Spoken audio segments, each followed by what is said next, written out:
Ok, línea de influencia, ¿verdad? En estructura hiperestática.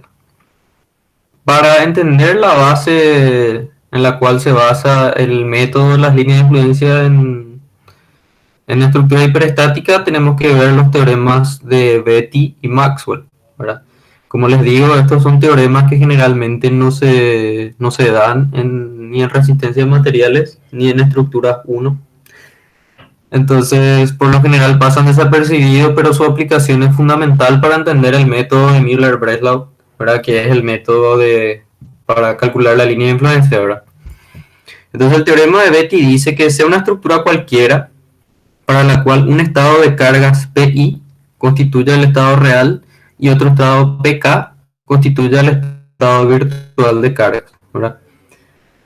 Aplicando el teorema a los trabajos virtuales, tenemos que, indexando significa poniendo índices, las deformaciones con dos índices. El primero indica el lugar de la deformación y el segundo la causa que lo provoca. Bueno, entonces, este delta, por ejemplo, KI, dice que el delta se produce en el nodo K debido al estado de cargas I, ¿verdad? Pues recuerden que era PI y PK. Entonces, nodo K se refiere al nodo en el cual está aplicada esta carga PK. Entonces, el trabajo virtual de PK por delta KI sería igual a la combinatoria de los estados virtuales, o sea, del estado virtual con el estado real, ¿verdad? Que sería el virtual, perdón, el real MI por el virtual MK dividido EI, más lo mismo para la normal y más los otros efectos que hayan, ¿verdad? En este caso, como solo estamos hablando de PI y PK, esto ya es secundario en este caso, ¿verdad? Conforme a la indexación adoptada de delta KI, representa la formación en la dirección de la carga PK, como le había explicado, debido al cargamento PI, ¿verdad? Tomando de una carga, la naturaleza en sí de la carga yo la puedo definir yo puedo decir cuál sería el estado virtual y cuál es el estado real, ¿verdad? La cuestión nomás es que si yo hago el intercambio, evidentemente lo que cambia es esto, ¿verdad? Que siempre que yo diga el estado real, yo estoy indicando el estado de carga que va a producir la deformación, ¿verdad? Cuando indico el estado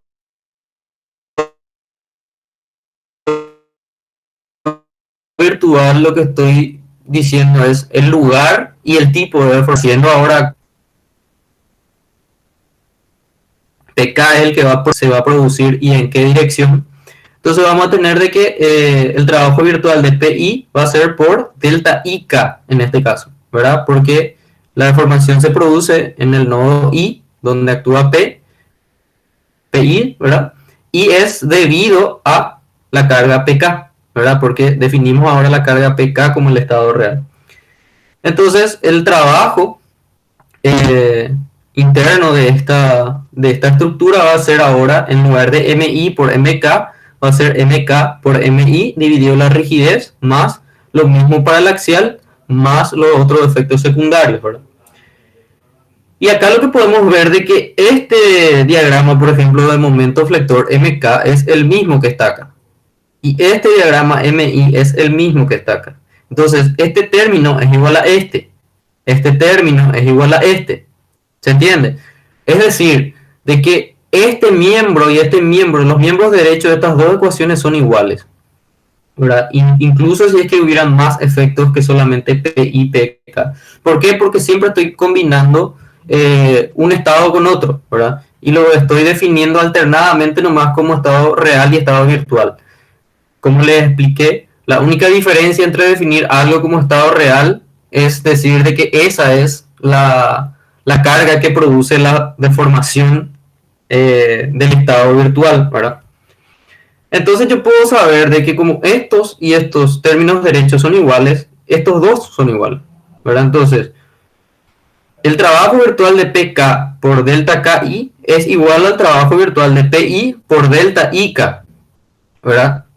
Entonces, de ahí sale el enunciado de el teorema de Betti, que dice, el trabajo virtual producido por un sistema de fuerzas en equilibrio, cuando se desplaza debido a las deformaciones producidas por otro sistema de fuerzas en equilibrio, es igual al trabajo virtual producido por este segundo sistema de fuerzas cuando se desplaza debido a las deformaciones producidas por el primero.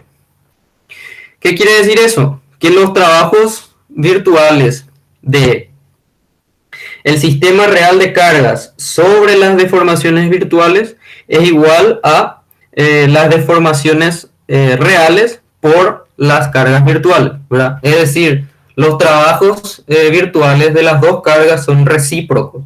¿Se entiende eso, verdad? Que es lo que vemos acá. ¿Por qué? Porque estos miembros se intercambian nomás cuando digo que uno es el estado real y otro es el estado virtual. Este trabajo no cambia porque siempre se van a combinar los mismos diagramas. ¿Se entiende? Lo que va a cambiar es la deformación que voy a estar calculando y la carga que produce esa deformación. ¿Está bien? Eso vendría a ser el teorema de Betti, ¿verdad?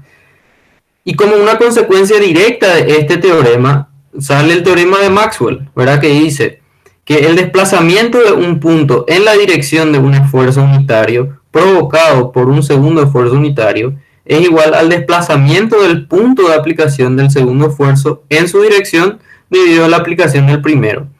¿Qué indica eso? Que esta PK, esta PI, en este caso para el teorema de Maxwell son esfuerzos unitarios, entonces las deformaciones producidas por este estado de carga, ¿verdad? Es igual a la deformación producida por este estado de carga. Y la naturaleza de estas dos cargas no tienen por qué ser iguales. ¿Se entiende? Es decir, esto puede ser una carga puntual, esto puede ser un momento flector. Y si esto es un momento flector y esto es una carga puntual, quiere decir de que la deflexión vertical que se produce por PK es igual a la rotación que se produce por MI en ese caso. ¿Se entiende? ¿Por qué? Porque esto es una ecuación de trabajo, no es una ecuación de fuerza, ni de deformación. Esto es una ecuación energética. Entonces, acá, esto es lo que nos indica eso. Numéricamente hablando, una rotación producida por su esfuerzo real recíproco es igual, por ejemplo, puede ser igual, por ejemplo, a una deformación vertical, tranquilamente, ¿verdad? Que es lo que vamos a ver en este primer ejemplo. Tenemos un sistema PI, ¿verdad? Actuando en un nodo I, y sufre esta deformada la pieza, y este nodo K se desplaza un delta KI, ¿verdad? ¿Por qué? Porque se produce en el nodo K debido a I, ¿verdad? Y entonces podemos colocar acá una carga unitaria PK unitaria, ¿verdad? Y llevamos este estado de cargas ahora como estado real, ¿verdad? Debido a este estado de cargas, la pieza ahora se deforma así. Y en este nodo I yo tengo un delta IK, ¿verdad? Entonces, este delta IK es debido a que se produce en el nodo I debido a K, ¿verdad? Y esta deformación vertical es igual a esta por el simple hecho de que estoy intercambiando los estados reales y virtuales entre sí. Y en este caso, los trabajos ya son luego iguales, ¿verdad? Por el teorema de Betti, ¿verdad? El trabajo de PI, ¿verdad? Por este delta sería igual al trabajo de este PK por este delta, por ejemplo, ¿verdad? Pero por el hecho de que tengo dos esfuerzos unitarios, ahora yo ya puedo decir de que las deformaciones producidas por el intercambio de estos dos diagramas son iguales. Y ni siquiera tienen por qué estar aplicadas en el mismo nodo del estado que yo defino como el estado real de carga, ¿verdad? La única diferencia es de que para calcular esta deformación, evidentemente tengo que combinar este estado de cargas con este estado virtual en este caso. Y ahora, por ejemplo, para definir esta, tengo que combinar necesariamente esta con esta.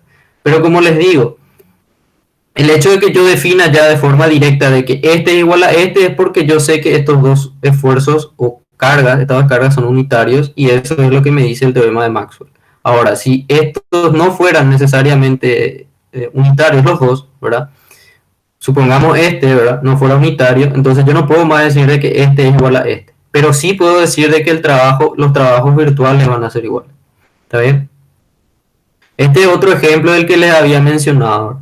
Para este sistema de carga aplicado en I, por ejemplo, tengo una PI, ¿verdad? Sufrí esta elástica y yo ahora puedo ver la rotación producida en este nodo K. Y va a ser la rotación delta KI, ¿verdad? ¿Por qué? Porque es en el nodo K debido a la carga I, ¿verdad? Y para calcular esta rotación yo tengo que arbitrar necesariamente un MK, ¿verdad? Unitario.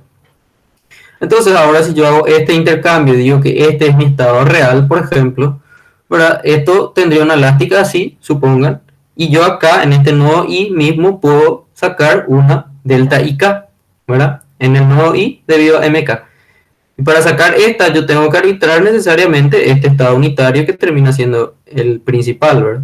Entonces yo puedo decir ya que es el valor numérico, por el teorema de Maxwell, yo puedo decir que el valor numérico de esta elástica, digamos, de esta flecha, es igual a la rotación producida en K, por el teorema de Maxwell.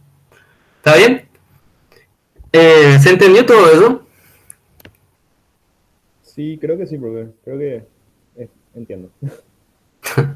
Bueno, si es que hay alguna duda, este es el momento porque esta es la base para el método de líneas de influencia. Entonces, dicho eso, vamos acá.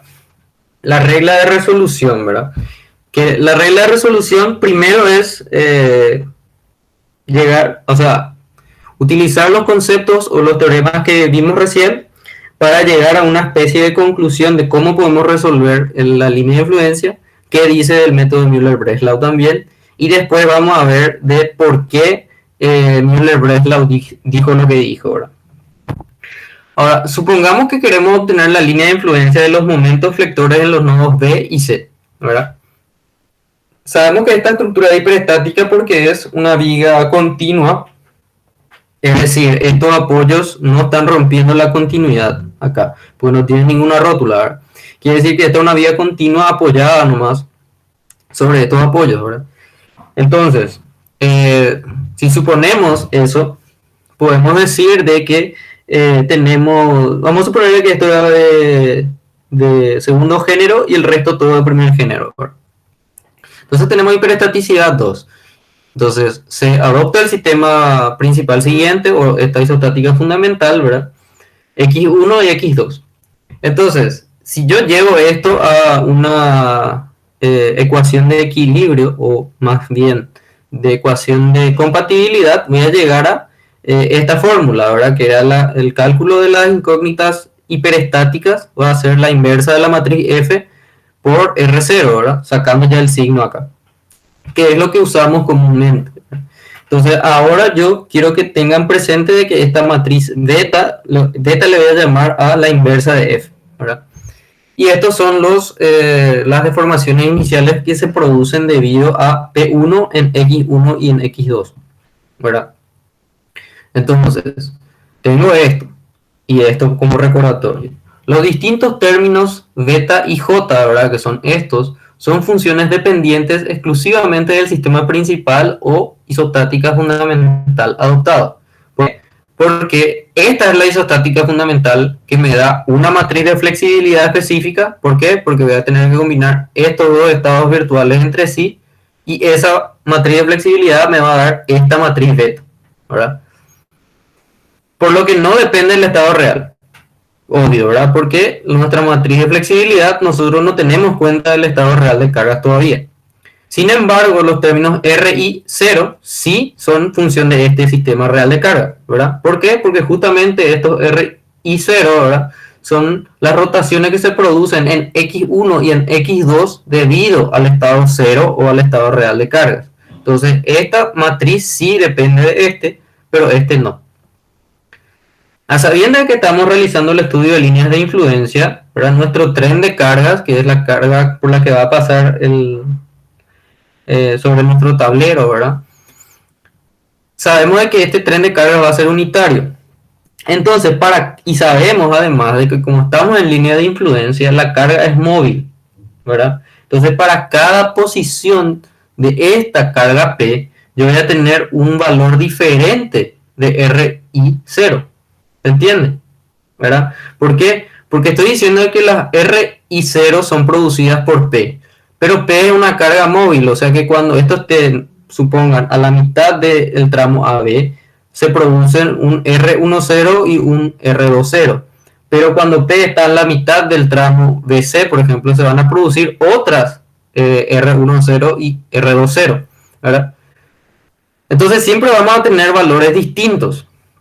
Entonces, ¿qué se dice? De que la línea de influencia de X1 y X2, ¿verdad? Porque estos son también, evidentemente, van a ser funciones, como yo sé de que X es dependiente de R y 0 y de R10 y R20, para cada valor de R yo voy a tener valores diferentes de X, ¿verdad? Quiere decir de que esto que está acá, el valor de X1 y X2 va a variar dependiendo de la posición de P, ¿verdad? Y eso se establece acá, ¿verdad? Entonces, la línea de influencia de X1, a lo que se refiere con línea de influencia en este caso es a cada valor de X1 sería igual a menos, sacando este signo, ¿verdad? Y haciendo ya una correlación, digamos, de filas y no matricial, sería beta 1,1 por LI R10 más beta 1,2 por LI R20, ¿verdad? ¿Por qué? Porque como dijimos, estos valores R10 y R20 son valores variables con la posición de P. Idem para L1, X2, ¿verdad? Acá cambia, porque es menos beta 2,1 por LI R10 más beta 2,2 LI R20, ¿verdad? Entonces, para obtener las líneas de influencia de los hiperestáticos, en este caso, ¿verdad? Hiperestático se refiere porque nos pidió de forma directa la línea de influencia de un momento flector en un nodo específico, ¿verdad? Y no tenemos la capacidad para, por ecuación de la estática, simplemente calcular la hiperestática, ¿verdad? Entonces, para cada línea de, o sea, para obtener una LI de los estados hiperestáticos X1, se requieren de distintos valores de las rotaciones producidas en cada X1 para cada posición genérica de P, ¿verdad? Y este procedimiento es demasiado engorroso. ¿Por qué? Porque eso implica que yo tengo que hacer muchas combinaciones de carga. ¿Por qué? Porque para calcular cada una de las rotaciones infinitesimales que se van a producir, o sea, cada una de las rotaciones que se va a producir por cada variación infinitesimal de posición de P, tengo que hacer una combinación, por ejemplo, para calcular R10, tengo que calcular este estado virtual X1 con cada uno de los diagramas que se producen en la posición de P. Idem para X2, ¿verdad? Y ese procedimiento es demasiado largo. Entonces, ¿verdad? ¿Qué se quiere lograr con esto? Se requiere entonces arbitrar, por ejemplo, un estado virtual compatible con la rotación, ¿verdad? Entonces uno arbitra el estado virtual M1 para calcular esta rotación y lo combina con el tren de carga, ¿verdad? Que es lo que les acabo de decir. Pero ese procedimiento es 1 a 1, ¿verdad? ¿Por qué? Porque varía con cada una de las posiciones de P. Vamos a hacer un ejemplo donde yo obtengo solamente un R10 en una posición S genérica, ¿verdad? Combinando los diagramas obtenidos para estos estados, tendríamos la rotación relativa en dicho nodo, R10, ¿verdad? Provocado por la aplicación de la carga P en la posición S genérica. Recordando el teorema de Betti-Maxwell, si quisiéramos obtener el desplazamiento vertical de este, ¿verdad? Debido a este, en este caso pone X1 igual a 1, ¿verdad? Que sería este. Pero en este caso, X1 igual a 1 sería igual a este estado virtual, ¿verdad? Como los diagramas a combinar serían los mismos, tendríamos que estos desplazamientos serían numéricamente igual a las rotaciones R10 provocados por la aplicación en dicha sección genérica de la carga P, ¿verdad? ¿Qué implica eso? Que ahora yo ya, como sé de que estos dos estados de carga son unitarios, yo aplico el teorema de Maxwell y digo que ya no tengo por qué calcular las rotaciones producidas por la carga P. Lo que tengo que calcular son los desplazamientos verticales producidos por este unitario, ¿Se entiende eso? Estamos haciendo lo recíproco, que es lo que indica el teorema de Betti-Maxwell, que es lo que vimos acá, ¿verdad? Entonces yo estoy diciendo ahora que mi estado real va a ser este y este es mi estado virtual. Entonces, si este es mi estado virtual, yo lo que voy a querer calcular ahora son los desplazamientos verticales de esta viga, ya no las rotaciones, ¿verdad? Y ustedes van a decir, pero no es lo mismo, sí y no, ¿verdad? Y vamos a ver el por qué. Entonces yo ya puedo decir entonces de que L y R0 son los desplazamientos verticales o la elástica del tablero. El tablero se refiere al camino o la viga que digamos es el camino de nuestro tren de carga, cargado con X1, ¿verdad? ¿Por qué? ¿Por qué dice cargado con X1? Porque ahora mi estado virtual ya es este, ya no es este. Normalmente este sería mi estado virtual porque es el que proviene de mi isostática fundamental, ¿verdad? Pero ahora estoy haciendo un intercambio, porque este es un estado unitario de carga. Entonces, esas rotaciones son numéricamente iguales a los desplazamientos verticales o la elástica del tablero. Idem para R20, ¿verdad? La diferencia es que R20 es el sistema que está cargado con X2. ¿Por qué? Porque R20 indica la rotación en 2 debido a 0. Entonces, ¿qué implica esto? ¿Qué es entonces LIX1? Ahora que sé que esta es la elástica de cuando se aplica X1 y esta es la elástica cuando se aplica X2. Entonces yo sé que L1, X2 son los desplazamientos verticales del tablero cargado con X1 menos beta 11 y X2 menos beta 12. ¿Por qué eso? Porque si este es un sistema, esto es, digamos, estas son elásticas cuando X es igual a 1, quiere decir de que esta elástica ahora es proporcional a beta 11. ¿Se entiende?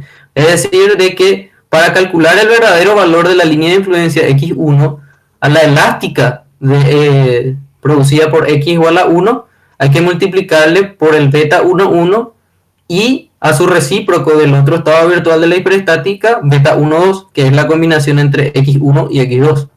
Idem para X2, ¿verdad? En este caso, para X2, tendríamos de que son las elásticas producidas cuando X1 vale beta 21 y X2 vale beta 22. Es decir, LI, XI son los desplazamientos verticales, elástica, cargado con los menos beta de la iésima línea de la matriz beta, ¿verdad? Iésima línea dice por qué, porque esto es coeficiente I, ¿verdad? Y X1, por ejemplo, está cargado con los componentes, X1 y X2 está cargado en este caso, por ejemplo, con la primera línea correspondiente a este índice, ¿verdad? ¿Se entendió esto, verdad? La parte importante que hay que entender acá es que pasamos de definir este tren de cargas como mi estado real a decir de que este es mi estado virtual ahora. ¿Para qué? Para poder decir de que ya no necesito calcular las diferentes rotaciones. Lo que necesito son calcular las deformaciones verticales del camino de mi tren de carga, que es lo que nosotros llamamos el tablero. ¿Se entendió eso? Sí, sí se entendió el reemplazo, por favor. Genial. Entonces, dicho eso, nosotros vamos a ver ahora, esto es una imagen que está en la página 181 del libro del ingeniero Volta, ¿verdad? Y es básicamente cómo se aplica el método de Müller-Breslau para las líneas de influencia, ¿verdad? Entonces, en primera instancia nosotros vamos a tener, por ejemplo, este tren de carga PI en una sección genérica I, ¿verdad? Camino de la carga, ¿verdad? Esta es la viga. Fíjense que este ya es un sistema de pórtico genérico, ¿verdad? Incluso le puso una barra curva. Entonces,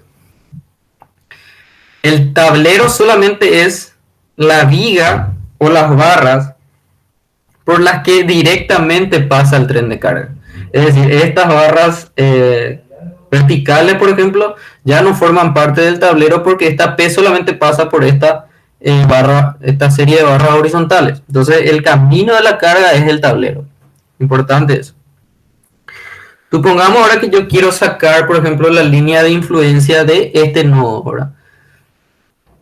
En una sección J, ¿verdad? Entonces, y siendo esto hiperestático, yo libero acá, ¿verdad? Y yo sé que debido a este esfuerzo se va a producir, o a este, digamos, a esta liberación en la hiperestática se va a producir un giro en esa misma sección, ¿verdad? Entonces, debido a este estado real de cargas, ¿verdad? En este caso, esta P produce esta rotación, entonces se va a producir un MJ. ¿Y por qué el MJ? Para mantener en equilibrio el sistema, ¿verdad? Entonces, pasamos de esto a un sistema virtual de cargas en el cual vamos a tratar de replicar las deformaciones, ¿verdad? De este estado real de cargas y vamos a combinar, como lo que queremos sacar son las rotaciones, en este caso de este punto sacamos con un estado virtual igual a este estado virtual que corresponde o es compatible con esta rotación, ¿verdad? Entonces todos los desplazamientos acá en el tablero y en este caso son virtuales porque este viene a ser ahora mi estado virtual. Este es mi estado real de cargas que me va a producir estos esfuerzos reales y yo lo estoy replicando para calcular esta rotación con un estado virtual compatible, ¿verdad? Entonces, este es el estado real de tensión, el estado virtual de desplazamiento. ¿Qué podemos decir entonces ahora? Que por el teorema de Betti-Maxwell, el trabajo que se produce de las cargas reales sobre los desplazamientos virtuales es igual al trabajo que se produce por las tensiones virtuales con las deformaciones reales. ¿Por qué? Porque habíamos dicho de que el trabajo de dos sistemas de fuerzas que están en equilibrio son recíprocos. Eso es lo que nos dice el teorema de Betti, ¿verdad? Entonces, tenemos el trabajo virtual de las fuerzas y tensiones reales sobre los desplazamientos virtuales deben ser igual al trabajo virtual de las fuerzas y tensiones virtuales sobre los desplazamientos reales. Este es el teorema de Betti, ¿verdad? Entonces, si el trabajo virtual de la fuerza real sobre el virtual es igual al de la fuerza virtual sobre la deformación real, entonces PI por RI virtual más MJ por tita J virtual tiene que ser igual a MJ real por delta J real. Eso está acá. Bueno, perdón, el real sobre el virtual. PI por R virtual. MJ por delta tita virtual. Y eso tiene que ser igual al trabajo de el virtual sobre el real, ¿verdad? MJ virtual por tita J. Eso es lo que nos dice el teorema de Betti, ¿verdad? Ahora, ¿qué pasa con esta ecuación? De que en realidad este tita J es igual a 0 por el hecho de que al ser esto inicialmente una hiperestática, esto no tiene realmente esta libertad de girar. Por eso se le coloca el MJ para mantener el equilibrio de la sección, ¿verdad? Entonces, como yo sé de que MJ mantiene el equilibrio de esta sección, yo sé que este tita va a ser igual a 0, ¿verdad? Entonces, la ecuación queda finalmente así, ¿verdad? PI por R virtual I más MJ por la rotación J virtual, ¿verdad?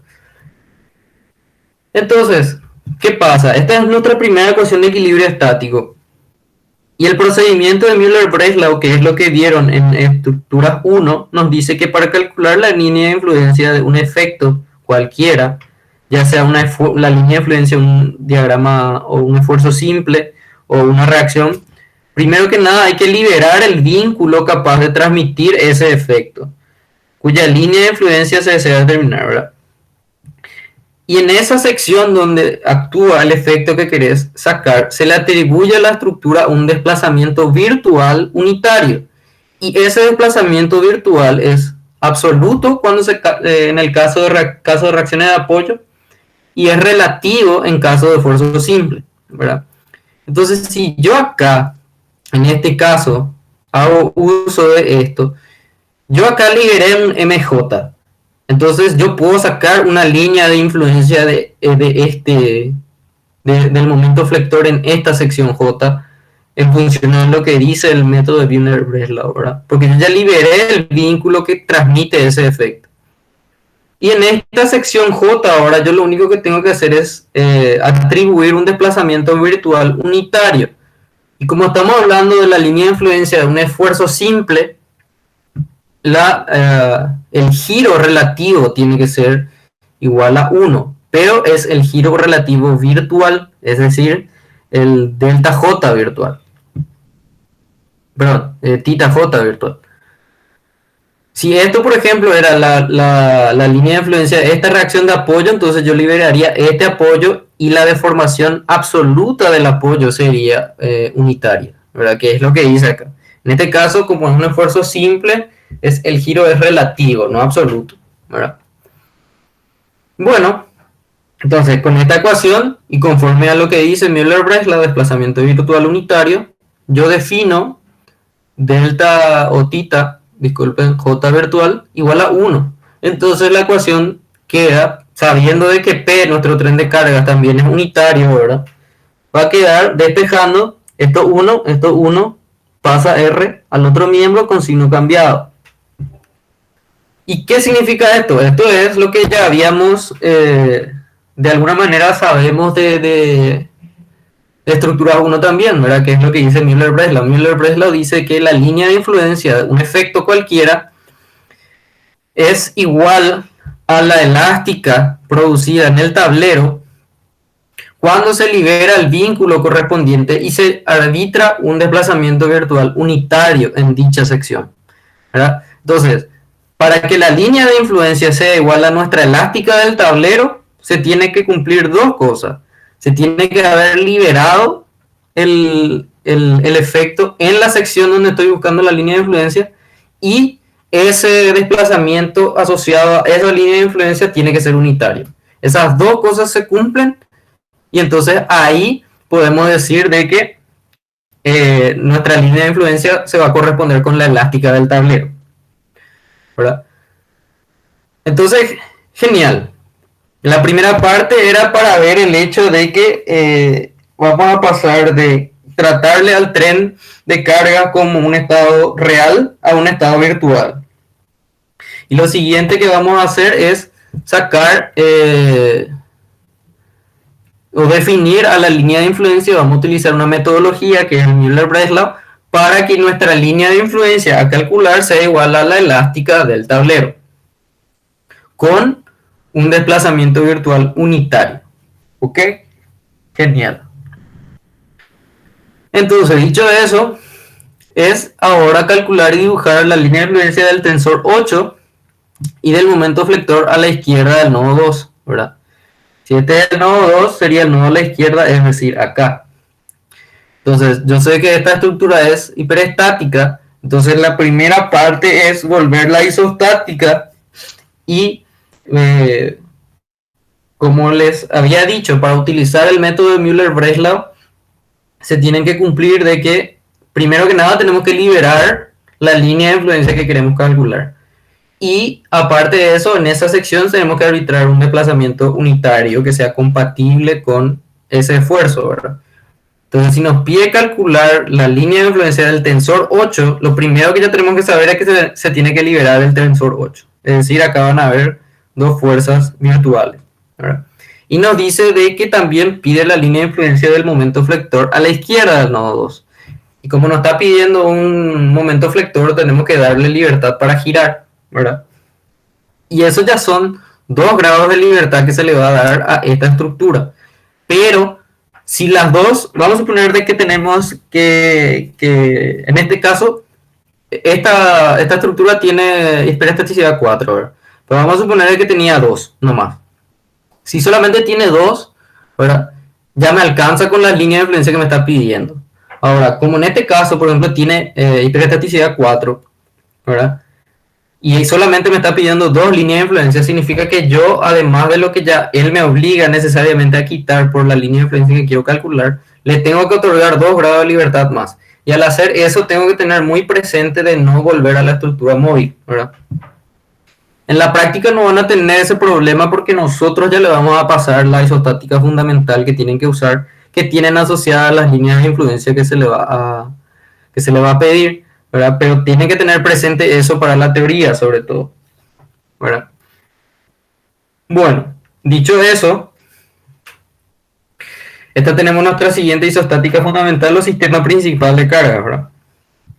Nos pide la línea de influencia del momento flector a la izquierda del nodo 2. Entonces, como esto estaba en T, quiere decir de que a la izquierda de esta T, o en este nodo que une las tres barras que están acá, acá es donde tengo que liberar. Entonces acá se va a formar una L y solamente la barra 1 es la que va a tener un giro relativo, porque recuerden que para que sea una línea de influencia de esfuerzo simple, la rotación relativa es la que tiene que ser igual a 1.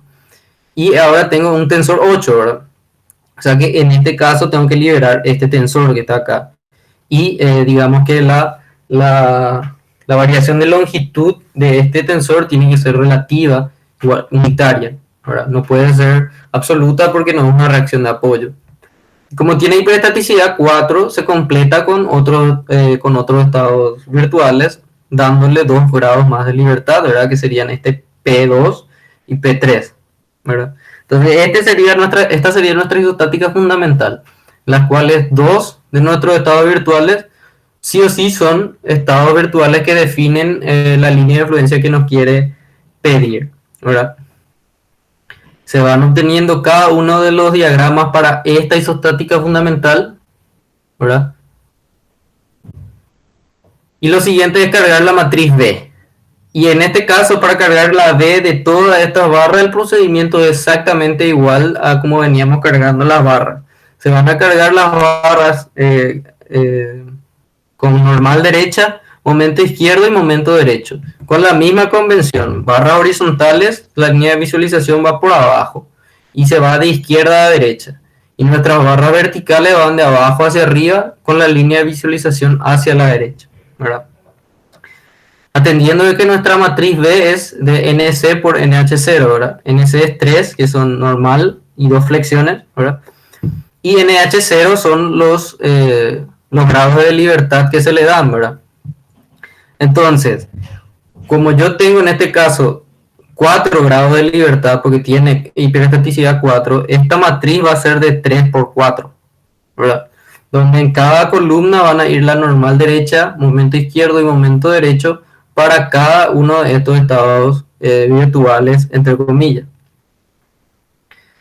Lo siguiente es, evidentemente, la corrección del apoyo elástico que teníamos acá, ¿verdad?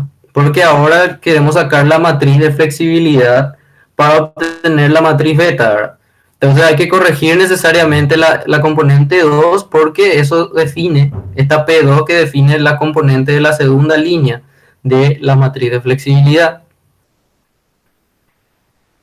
Y acá es donde entra lo nuevo, ¿verdad? A partir de acá tenemos de que acá entra la parte del método de Müller-Breslau, ¿verdad? ¿Y qué es lo que pasa acá? Habíamos dicho de que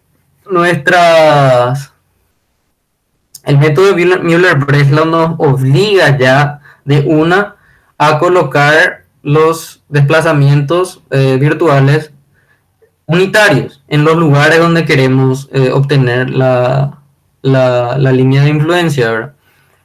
Y R, como es una matriz de NH0 por NH, sí o sí tiene 4 filas, ¿verdad? Vamos a poner un color un poco más. 1, 2, 3, 4, ¿verdad? Que sería, por ejemplo, la correspondiente a P1, M1 era este. M1, P2, ¿verdad? P3 y P4, ¿verdad?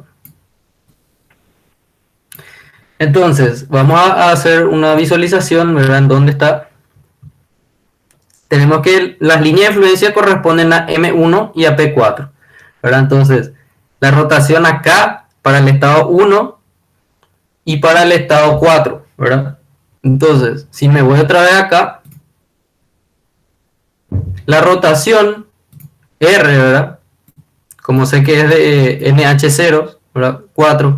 ¿Y NH qué es? NH es justamente la cantidad de líneas de influencia que yo quiero calcular, ¿verdad? Entonces, ¿por qué? Porque habíamos dicho de que las líneas de influencia van a ser, ¿cómo les digo? Nuestros estados de carga. Nuestro estado virtual realmente va a volverse el tren, el tren de carga, ¿verdad? Porque es el que nos va, digamos, permitir sacar la elástica.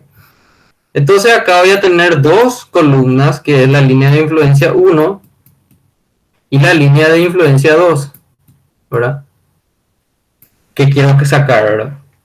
Entonces, M1 es el estado virtual que corresponde a la línea de influencia 1, ¿verdad? Entonces, la rotación relativa tiene que ser 1 según Miller-Breslau, ¿verdad? Y en este caso no. ¿Por qué? Porque para esta no es la línea de influencia que yo quiero calcular. La línea de influencia que yo quiero calcular en 2, ¿verdad?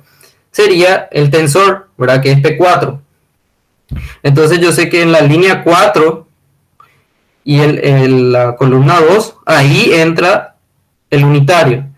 El resto no necesita valor unitario por el hecho de que Müller-Breslau solamente obliga a colocar valor unitario de la deformación en los lugares o los donde yo quiero sacar la línea de influencia. Entonces, como yo quería sacar la línea de influencia del momento flector y del tensor, solamente donde estaba aplicado ese momento flector y ese tensor se colocan las deformaciones virtuales unitarias. Por eso acá aparece 1, 1 y acá aparece 4, 2. ¿Está bien? Bueno. Entonces ya tenemos la posibilidad de sacar X. ¿Por qué? Porque ya se definió de que, recuerden de que nosotros habíamos dicho de que X era la inversa de F, ¿verdad? Por el R0, ¿verdad? Que en este caso, R0 ya es igual a R por el hecho de que estamos evitándonos calcular. Recuerden que nosotros habíamos dicho de que estábamos en primera instancia, pues tenemos que tratar de sacar los valores hiperestáticos, ¿verdad? No es como en el caso del ejemplo donde la línea de influencia que se iba a calcular ya formaba parte de los únicos dos estados de los grados de hiperestaticidad.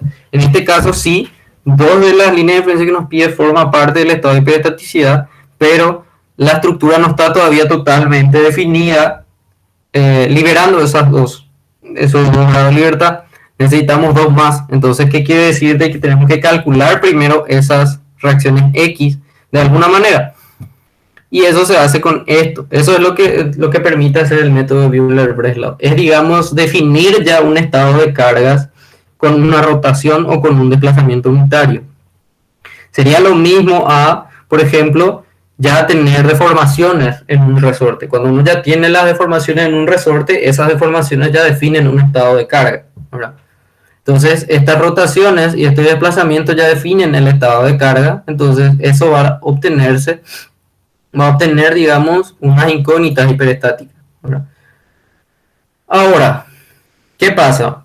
Que como no tengo en este caso tensiones reales, porque voy a combinar solamente, recuerden que mi estado real de cargas van a ser, como en el ejemplo anterior, se hacía el intercambio. Ahora estas eran mi estado real y mi estado virtual pasaba a ser este, ¿verdad? Entonces lo mismo vamos a hacer ahora con este caso, ¿verdad? Entonces yo decía de que, por ejemplo, tenemos el tensor ahí, ¿verdad? Este que está acá, este que está acá, este que está acá, este que está acá y este.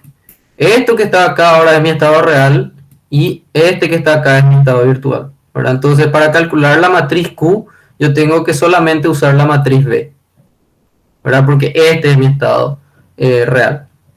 Entonces por eso es de que B o matriz Q en realidad en este caso es B por X nomás. Y ya no, por ejemplo, como antes que era Q sub 0 más BX, ¿verdad? Por el hecho de que esto no existe. Yo no tengo realmente cargas que produzcan tensiones Q sub 0.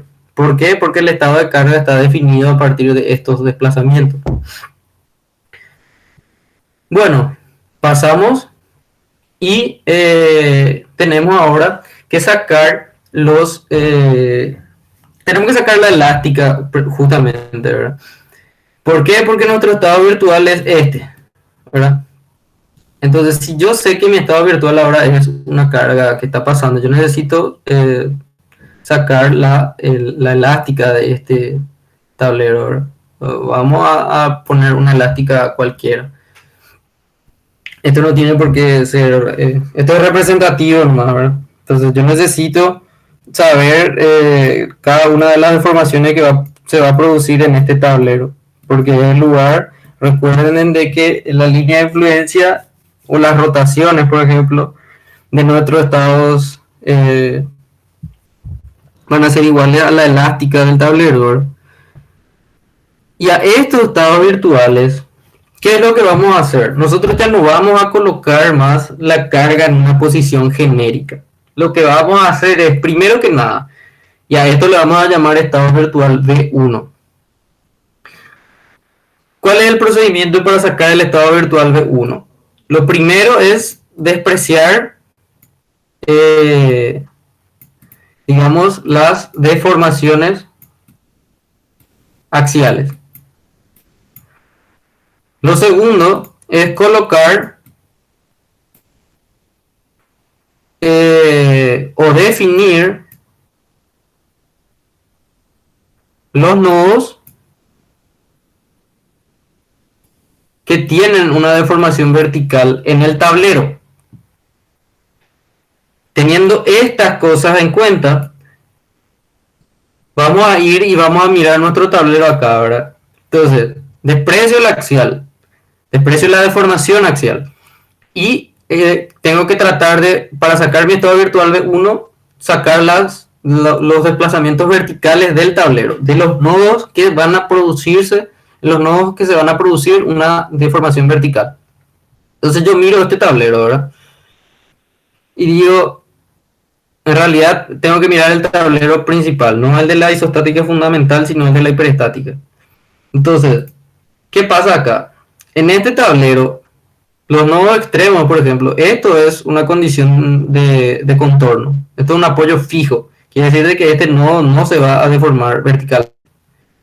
Este nodo que está acá tampoco se va a deformar verticalmente. ¿Por qué? Porque para que esto se deforme verticalmente, esta barra 5 tiene que deformarse axialmente. Entonces, tampoco voy a considerar la deformación o el descenso vertical de este nodo 2. Si me voy al nodo 3, ¿qué pasa? Para que este nodo 3 se desplace verticalmente, es más que suficiente para que esta barra, por ejemplo, sufra flexión. ¿Verdad? Si esto rota, por ejemplo, acá, o no sé, cualquier tensión transversal va a producir una rotación o un diagrama de flexión que va a hacer necesariamente que esto descienda. No se tiene por qué producir un descenso axial y tampoco hay un apoyo fijo. Idem para este nodo 4. ¿Verdad? Si bien es cierto que tiene tensores asociados a ellos, que esté o no el tensor acá, ¿verdad? No restringe el hecho de que estas barras, por ejemplo, si esta barra desciende verticalmente, sí, probablemente estos tensores se van a deformarse axialmente. Pero eso no es lo que nos interesa, porque este nodo en sí mismo, por el hecho de que por flexión que puede descender, necesariamente yo puedo arbitrar ya acá un descenso vertical. Lo mismo para el nodo 4, ¿verdad? Y este nodo 5 no necesariamente, o sea, no va a tener luego ningún desplazamiento vertical porque también forma parte de un apoyo fijo, ¿verdad? Ahora, vamos a suponer, por ejemplo, que en lugar de este apoyo de segundo género, vamos a borrar esto fuera así, ¿verdad? Teníamos, qué sé yo, una barra así, una barra bien potrada, ¿verdad? Esto no existe, este apoyo no existe, es esta barra bien potrada, ¿verdad? Vamos a ver si puedo borrar esto. Solamente tengo la barra bien potrada acá. Recuerden que este apoyo no existe. Entonces, ¿qué pasa? Ahí sí yo tendría que considerar la deformación del nodo 2. ¿Por qué? Porque si esta barra, por ejemplo, vamos a llamarle, ¿cuál es la última? 9, ¿verdad? Vamos a suponer que esta era la barra 10 ahora. Si esta barra 10, por ejemplo, sufre flexión y se deforma así, esto va a descender, independientemente si esto se deforma o no axialmente. Entonces, como el descenso se va a producir por flexión, por deformación, flexión y no axial, ahí sí consideraríamos el nodo 2 como un nodo deformable. ¿Verdad?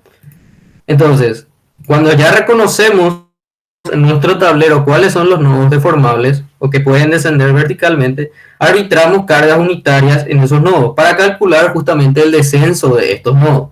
Porque yo ya sé que el resto de los nodos extremos son cero, ¿verdad? Entonces yo solamente tengo que mirar los nodos extremos de mi tablero, ¿verdad? Y definir una carga virtual unitaria en esos nodos donde yo sé que van a descender verticalmente.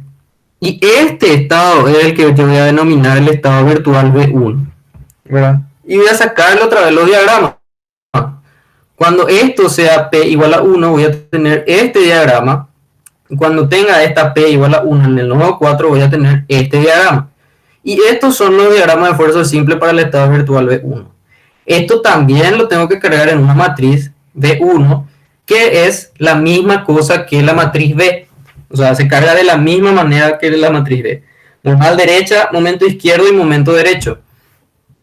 La diferencia ahora es que V1, en lugar de ser NC por NH0, es de NC por ND. Y ND, que son la cantidad de desplazamientos verticales. Es decir, de que acá voy a tener para, por ejemplo, el nodo 3, P en el nodo 3, y acá voy a tener P en el nodo 4, ¿verdad? Y tengo NC igual a 3 porque es normal derecha, momento izquierdo y momento derecho, ¿verdad?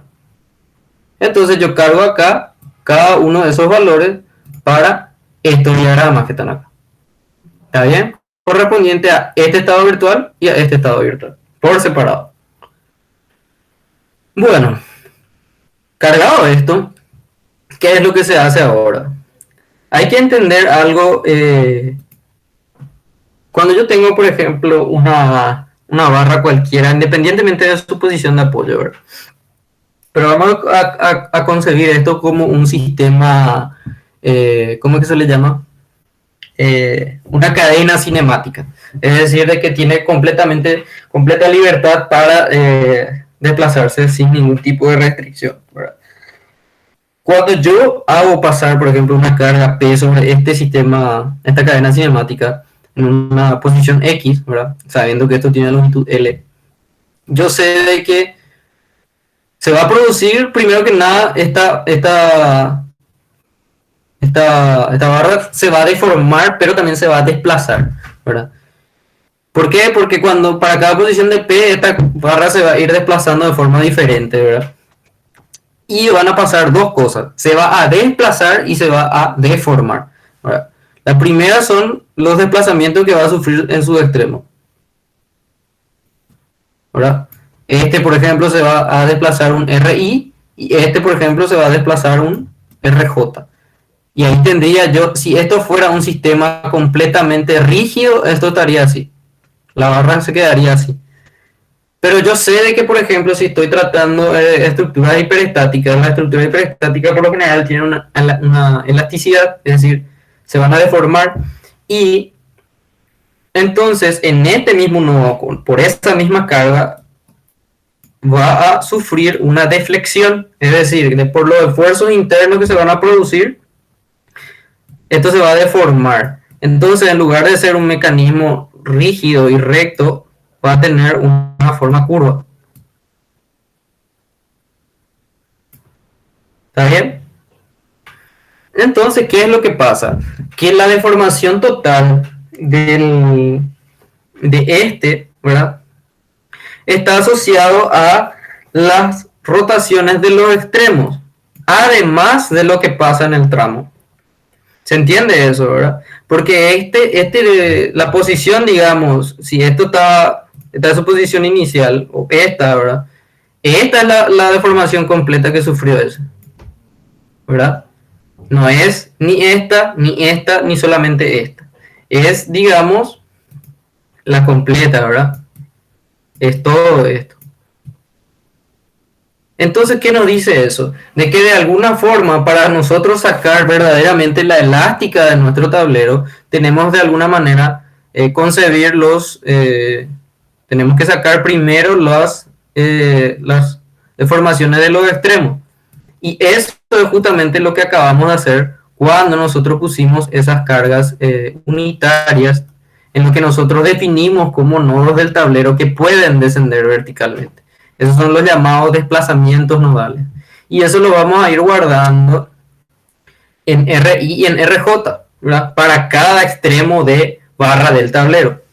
Y aparte de eso, vamos a tener un R segunda que va a ser igual a la elástica que se forma por la carga móvil. Es decir, esta R segunda es la deformación que sufre considerando estos dos fijos, ¿verdad?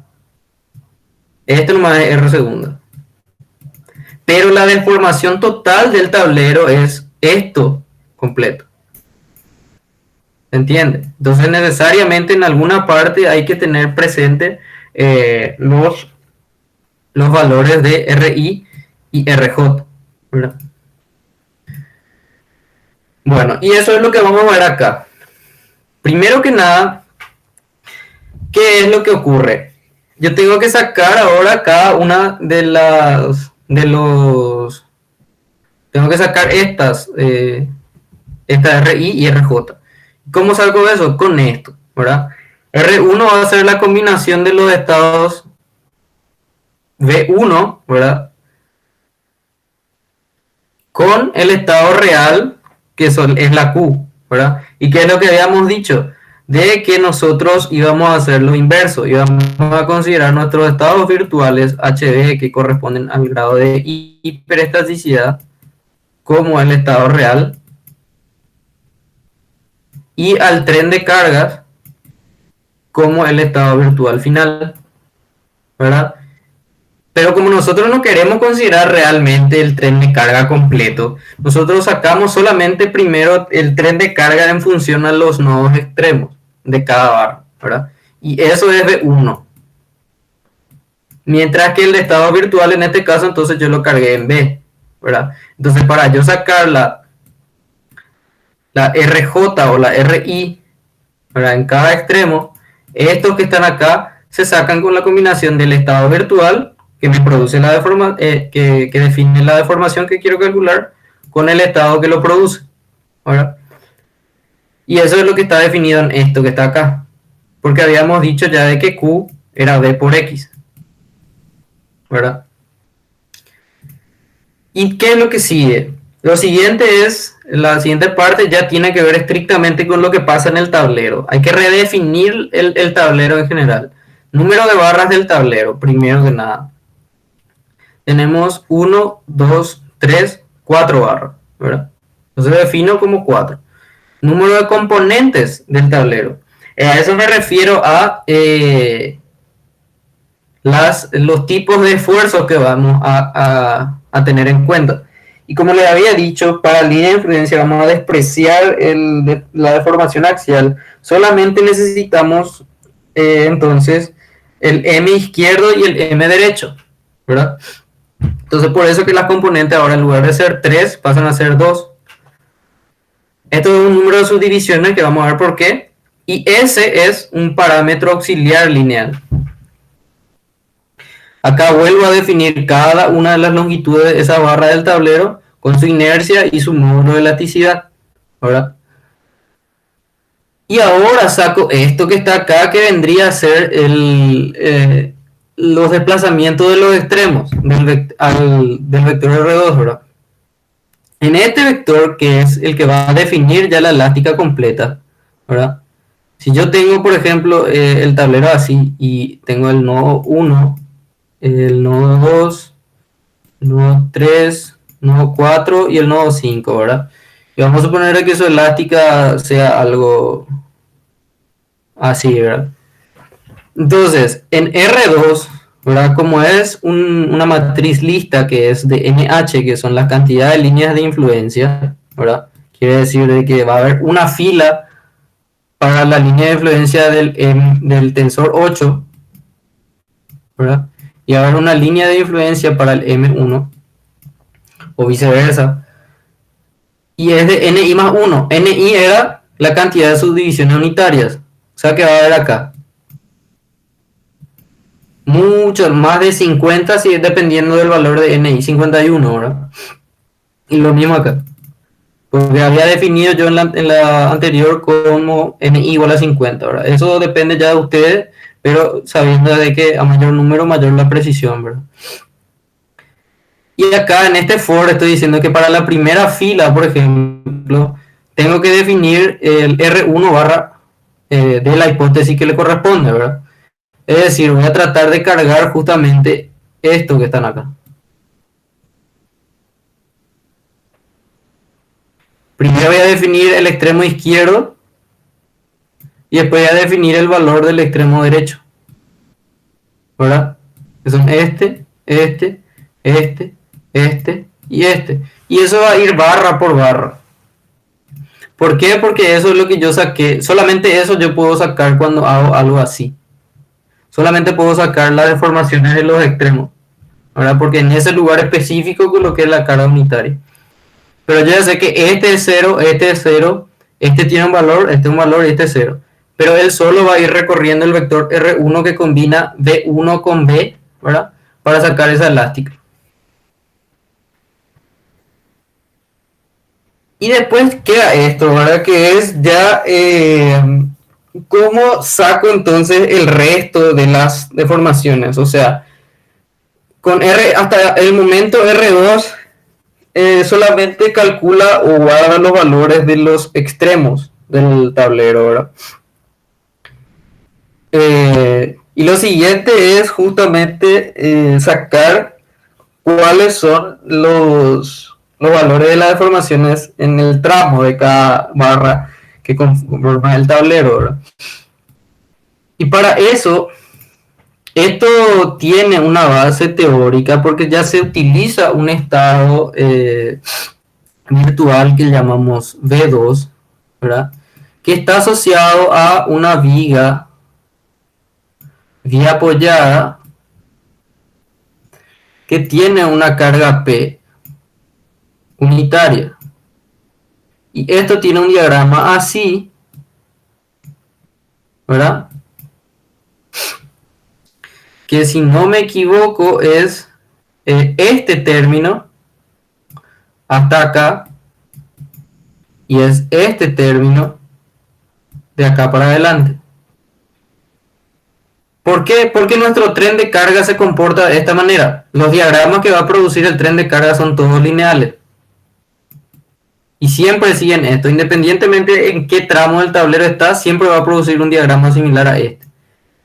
Pero ¿qué es lo que pasa? El tablero puede o no estar, o puede tener, por ejemplo, el tablero puede o no tener extremos empotrados. Entonces ahí es donde se define una función Q2, que lo que hace es sacar esa misma vía apoyada, ¿verdad? Y arbitrar los posibles M1 y M2, ¿verdad? Que pueden ocurrir en los extremos de esa barra, si es que esa barra, por ejemplo, resulta ser bien empotrada. Y estos diagramas de M1 y M2 también son lineales, ¿verdad? Y la combinación de este diagrama con este diagrama es lo que va a producir esto. Pero ¿cuál es la diferencia? De que en algún lado yo tengo que sacar, digamos, vamos a suponer de que esto sea así, ¿verdad? Para M1 y esto así para M2, ¿verdad? ¿Qué es lo que pasa? Esto es lo que yo tengo que hacer. Y en alguna parte tienen que aparecer M1 y M2. ¿Por qué? Porque este diagrama solamente tiene en cuenta esto, lo que pasa en el medio. No tiene en cuenta lo que pasa, digamos, debido a este y debido a este. Entonces yo necesito en Q2 cargar este y este. Entonces en Q1 voy a cargar Q2 de la barra que sea 2, 3, ¿verdad?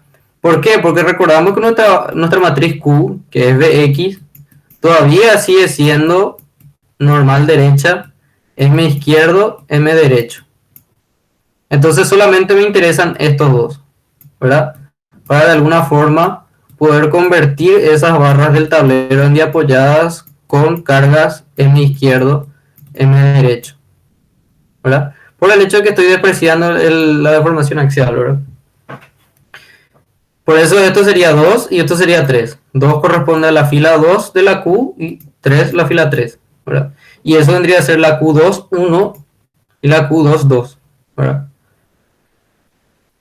Y entonces, para sacar, digamos, los valores de ese tramo, entonces yo ya puedo hacer una combinación de estos estados de carga.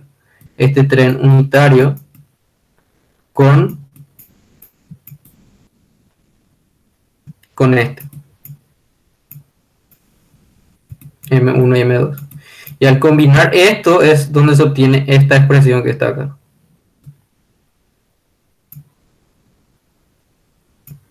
Perdón. Esta expresión que está acá. Esta es una expresión ya simplificada que proviene del hecho de que esto ya tiene una forma lineal. ¿Por qué? Porque los diagramas que se producen por P son lineales porque es una carga puntual. Ahora, si ustedes quieren saber de dónde sale específicamente esta fórmula, esto está deducido en el libro del ingeniero Volta, en la parte en el capítulo de líneas de influencia, ¿verdad? Y ahí van a saber de dónde sale. Es demasiado largo nomás como para volver a explicar esto, siendo que ya hicimos algunas que otras deducciones teóricas, ¿verdad? Y la idea no es que esta clase vaya demasiado.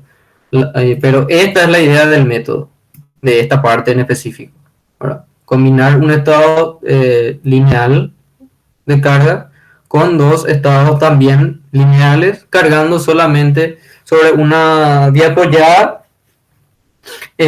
dos momentos flectores extremos, por si esa barra, digamos, resulta ser bien mostrada. Y entonces nuestra elástica final va a ser directamente R2, que ya tiene asociados los valores extremos de D1 por D, más las deformaciones en el tramo que se van a producir debido a la combinación del tren de carga unitario con los momentos flectores extremos en las barras, ¿verdad? Hasta acá termina, digamos, línea de influencia. Después, esta ya es la función para obtener el gráfico final, ¿verdad? Esto no es necesario que ustedes aprendan porque esto ustedes no cargan nada. Máximo lo que suelen cargar es poner estos títulos, ¿verdad? Para los gráficos, ¿verdad? Y después el programa solo otorga, digamos, la elástica del tablero del momento flector. Entonces, ¿qué es lo que pasa acá? Yo ya sé de que esta es la línea de influencia del momento flector y este es del axial, ¿verdad? Entonces, si es que supongamos me pide obtener el esfuerzo final, entonces yo sé por estructura 1 de que el esfuerzo final M sería para este caso la carga P por la delta de la elástica, ¿verdad? Si nos pide, por ejemplo, el M máximo, sería la P unitaria, ¿verdad? O esto puede variar, no necesariamente unitario, porque en realidad no necesita ser unitario, ¿verdad? Entonces, en este caso tendríamos la mayor cota, ¿verdad? Que sería esta. Este delta. Entonces acá estaría este P por este delta nos daría el momento máximo, ¿verdad? Ahora, ¿qué pasa? Que nuestro algoritmo está hecho con esa deducción de que M es, ¿se acuerdan? MJ era menos RJ, ¿verdad? ¿Y eso qué indica? De que si, y como yo definí, ¿verdad? Yo había dicho de que el momento flector yo lo arbitré así, cuando le di grado de libertad, ¿verdad? Así, 1 y 1, en M1. ¿Qué pasa esto? ¿Qué pasa con esto en realidad? Vamos a poner la barra 1 ahora acá. Este M1, según la convención de la estática, tiene signo negativo, ¿verdad? Yo sé que si MJ, por ejemplo, es menos R y yo sé que este me cambia el signo de la elástica. No quiere decir de que si esto es positivo, ¿verdad? Quiere decir de que en realidad nuestra elástica estaba al revés. Aquí. Así y así, más o menos, ¿verdad? ¿Y eso qué indica? Si nuestra elástica era positiva, ¿verdad? O sea, no positiva, era negativa, ¿verdad? ¿Qué pasa? Significa de que nosotros en realidad, si hacemos, por ejemplo, esta P, ¿verdad? Y vamos a hacer el trabajo, esto sería momento positivo, ¿verdad? ¿Por qué? Porque nuestro desplazamiento sería hacia abajo y esto sería P positivo, ¿verdad? Pero en este caso el desplazamiento es negativo, ¿verdad? Entonces, ¿qué indica eso? Que si nos sale positivo, en este caso tendríamos para este trabajo negativo, lo cual nos daría a pensar de que el M es negativo, ¿verdad? Pero en realidad lo que nos está diciendo ese signo es de que hay que cambiarle el signo a esta convención arbitrada, ¿verdad? O sea, en lugar de que fue así, en realidad tiene que ser así, en este lado, ¿verdad? Entonces nuestro momento, el esfuerzo realmente es positivo, ¿verdad? Lo cual se corresponde con esta elástica, ¿verdad? ¿Por qué? Porque ahí significa que las fibras inferiores están traccionadas y las fibras superiores están comprimidas. ¿Se entendió eso, verdad? Ahora, eso es solamente en el caso del momento flector, ¿verdad? ¿Por qué? Porque para el tensor nosotros no hacemos eso. El tensor siempre nosotros al liberar consideramos atracción. Siempre consideramos de esta manera. Porque resulta raro a veces definirlo de esta forma, ¿verdad? Y creo que en la teoría también lo hacen así lo hacen así cuando liberan una rótula. Entonces vamos a mantener nomás esto, ¿verdad? A lo que quiero llegar nomás es de que cuando nuestra elástica nos sale positiva, en realidad indica ya eh, un momento flector positivo, ¿verdad? ¿Por qué? Porque nos está ya haciendo cambiar justamente la, la, nos está haciendo cambiar la convención natural de la resistencia de materiales o de la estática en realidad. Bueno, y eso es todo. ¿Hay alguna consulta? Creo que no, profe, pero sí voy a tener que volver a mirar el video más tarde.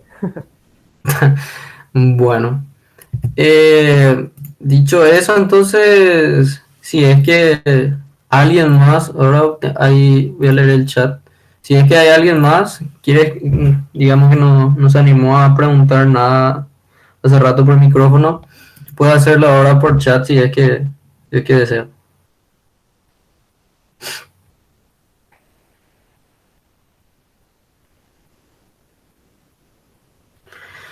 Bueno, genial entonces.